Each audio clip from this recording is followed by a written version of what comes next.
It seems like every celebrity in Hollywood has gotten information to endorse Kamala Harris. Pop superstar Taylor Swift has endorsed Kamala Harris. LeBron James has announced his endorsement for Vice President Kamala Harris. I'm not here as a celebrity. I don't take lightly the call. I'm not here as a politician.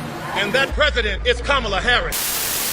From Taylor Swift's proud cat lady posts to dance parties with Beyonce, all the way down to a conference call with the Avengers. Yeah, you heard me right.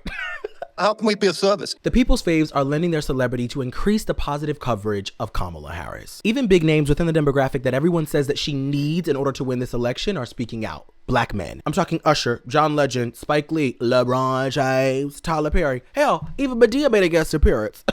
I'm telling you, Madea got a prostate. And the support doesn't seem to be slowing down. In fact, even people who previously or initially endorsed Trump seem to be walking it back and withdrawing support. It really does suck over there. Now, we know celebrities have demonstrated their great influence over their fans' financial and emotional investment, and the stronghold of stan culture is alive and well. But it's also important to note that the research suggests they may have just as much political power as they have pop cultural power. Yeah. Let's talk about it. Hey, homeboy, and homies, welcome back to my corner of the internet, a corner where pop culture meets critical thought and medium ghetto antics. If this is your first time ever seeing my face, my name is Herbie Rivales. I am a journalist and your host of today's segment, Herbie's Hot Takes. Herbie's Hot Takes is a segment on my channel where we attempt to get into the pop cultural mess in 15 minutes or less, in and out, okay? And today we're doing a special edition because it is a political hot take. I've done several different videos, political videos that are intended to be much more long form than this one, but I just want to get this piece off my chest because I'm seeing a lot of misinformation and we're so close to the election. And if you're watching this in the future, I want you to know the effect that the celebrity endorsements may have had on the results of the new president from 2024 to 2028. Period. So let's jump right into it. Do celebrity endorsements have a material consequence on the outcome of the election?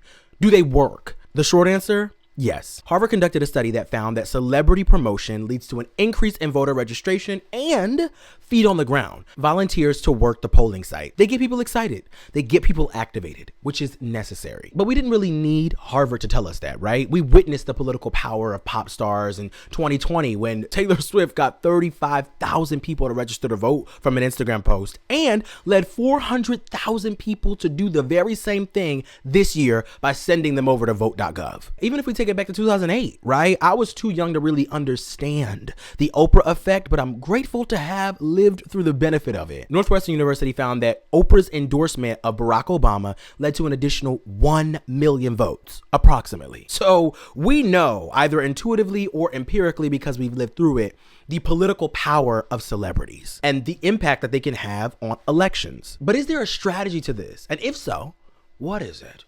My answer is yes. Absolutely, there is a strategy. The American electorate and the electoral process has an enthusiasm problem, typically. And that's because the culture around politics is that you don't discuss it because it's taboo, and that engaging in political or electoral politics is boring or inconsequential. Folks have both of those ideas. It's not fun and it doesn't matter. The latter really hurts my heart. But we'll discuss that in a future video because this is a Herbie Hot Takes and I don't have time to really get into the get into. Okay? But no, the revolution is coming. And seeing as the issue around electoral politics is usually a lack of enthusiasm or folks feeling like it's taboo, celebrities are uniquely positioned to both bring awareness and add cool to the topic. And you know what I think is so funny? A lot of times people argue that celebrities have control over their audience and they use said control to get them to vote for the candidate that they recommend. But I think that argument is not only reductive, I think to make that argument, you have to also be really unaware or ignorant of the gross mistrust folks have of mainstream media right now and how the parasocial relationships function between pop stars and the proletariat. They don't control or will their fans to go out and vote for the candidate that they recommended because they have mind control, right?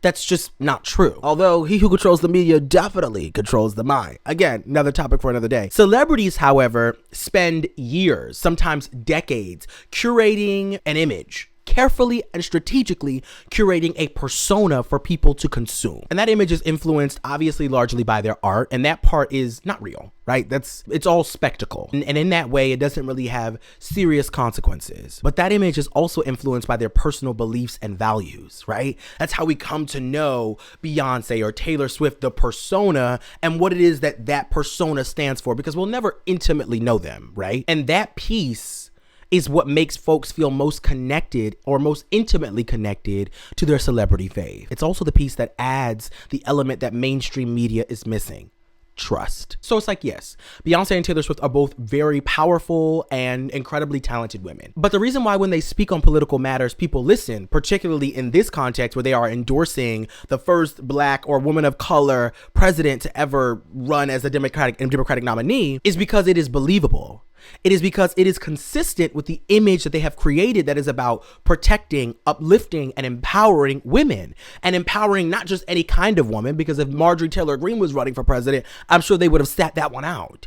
It's empowering the kinds of women who specifically look out for other girls. Empowering a girl's girl. It just so aligns with their socially progressive image, an image we've already endorsed. And in that way, there's a connection between the folks who hold these women in high esteem, between the political art that they create and the political messages that they espouse, their endorsements. Of course, like anything, there are limitations on this political power. 89% of adults said in a 2020 study that they wouldn't switch their vote because of a celebrity. And obviously, endorsements are very unlikely to change folks' mind when they're already very politically engaged or when the voters are voting based around their core values. And the data suggests that young voters are the demographic most susceptible to changing their vote based off of a celebrity endorsement. It's a catch-22 though, because historically young voters are the lowest age demographic to come out and vote. I'm talking 18 to 24, or is it 18 to 29? I'll put it on the screen. Now, we know folks are becoming more and more engaged as, you know, in recent history. 2020 was a historic year for voter turnout, right? 66.8%, that is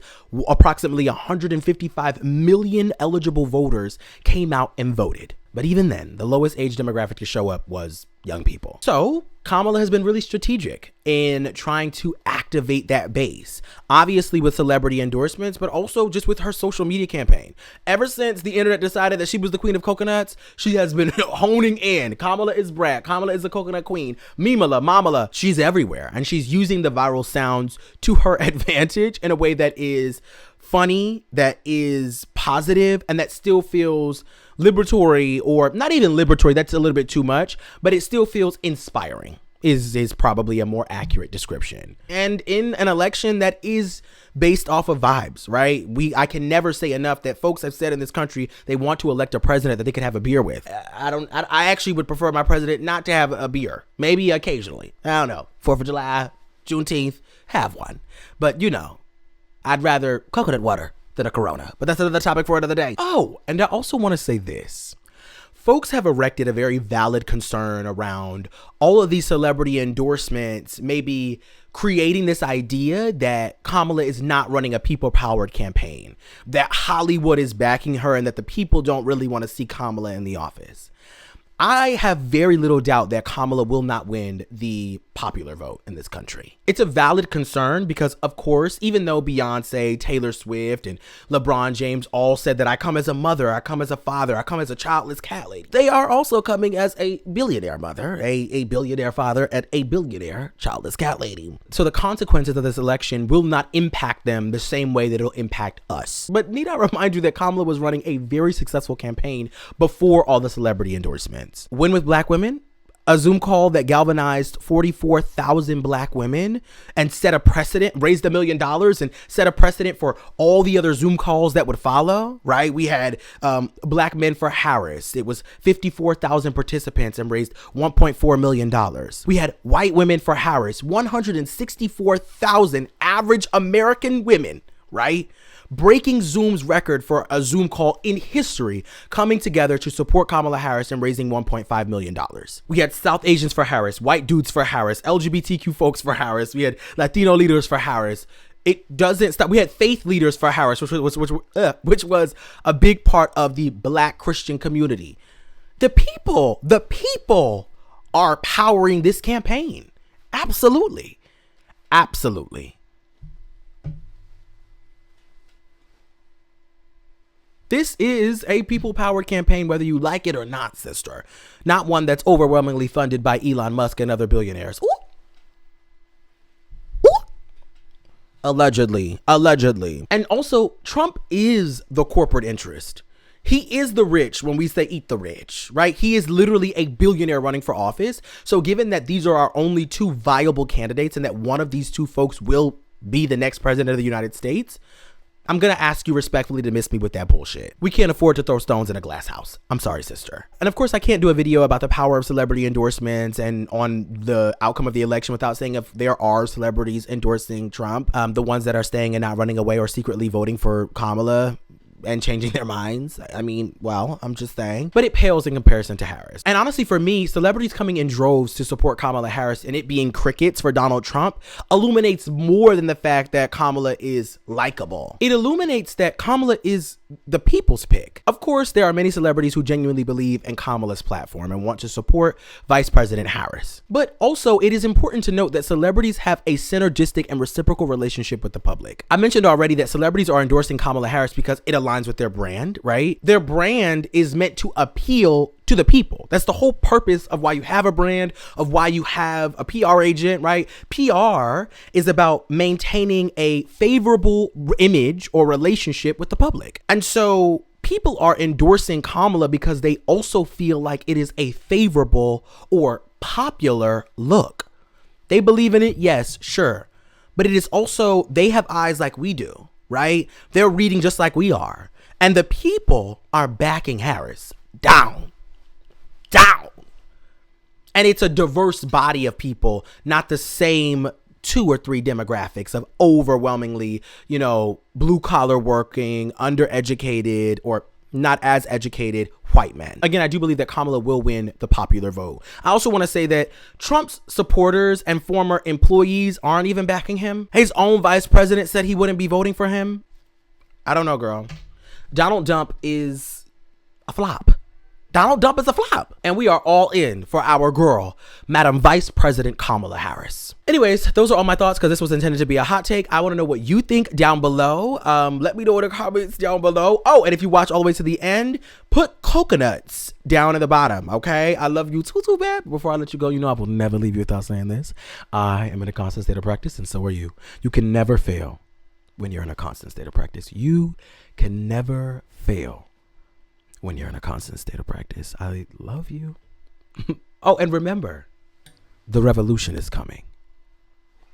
Sister.